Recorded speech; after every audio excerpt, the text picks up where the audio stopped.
پیر صاحب یو دی تعویض راکړه یو نجلۍ مې خوښه ده چې مور پلار یې ماته راکړي. ولاړ شه که په تعویضانو په څښتو باندې کېدلی اوس به زیباګل شیرین دوراني وختي لازماوی. چیر دی بل چیر دی؟ یار عثمان دارف نه واده لري نه بچان لري ګرده ورځې کور پښې غځولي ته درځه ورسره یو بس ته درځه راځه. دا دی یار عثمان. شیخ رشید نه واده لري نه بچان لري ته چشکش کور د پروت یې. یارانو زه به دا ټیکټوک کې ډېر فیمس سوی یم مخ ته تللی یم په دا وجه د باندې نه وځم بیا مې نجونې تنګوي.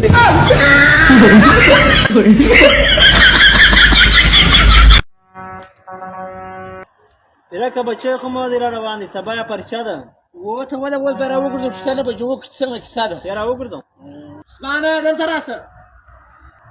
لا درغلم لکه د چش پرچه د تیاري دې ستا که نسته ولا د انګلیش پرچه مې د پل تیاري مې کړې. تیاري دې کړې په 100 کې به 90% خامخا راوړې. لا تیاري مې کړې ده په 100 په 90 پرېږده 100 کې 100 در راوړم. ما تا ته نه دي ویل چې مذاق مه کوه ورځئ مذاق کوې. اول مذاق تا وکړي. ای کلنډر اوبه خو راکړه. استاد هغه اوبه غواړي. خواره که دا کولر دا دې پروت خو ګیلاس اوبه ورکړو.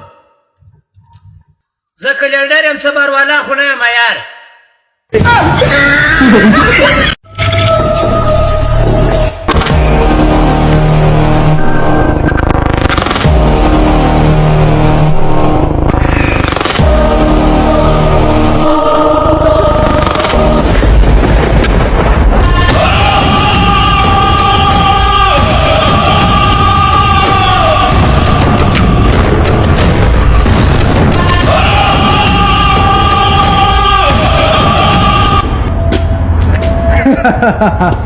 اوس راسه ما سره جنګ وکړه لاس ما دپاره دی انډوال استولی دي راسه.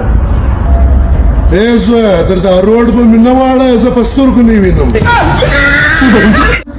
عارفه ولاړ شه پر سپوږمۍ باندې اوله پیره پښه چا ایښې ده. ترجیح په سپوږمۍ باندې اوله واره پښه میسټر بینډ ایښې ده. آفرین د نر بچی عثمانه ته ولاړ شه پر سپوږمۍ دومه پښه چا ایښې ده.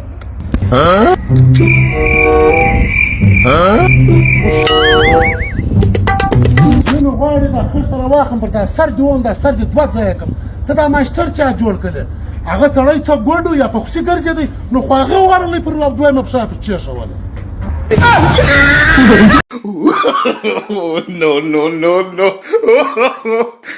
No.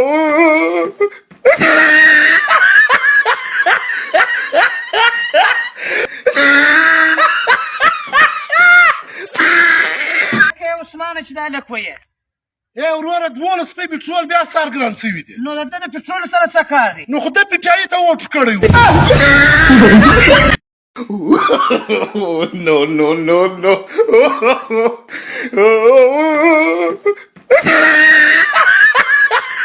وروره څه وکړم؟ بس لایک فالو مې کړ.哎呦我的妈！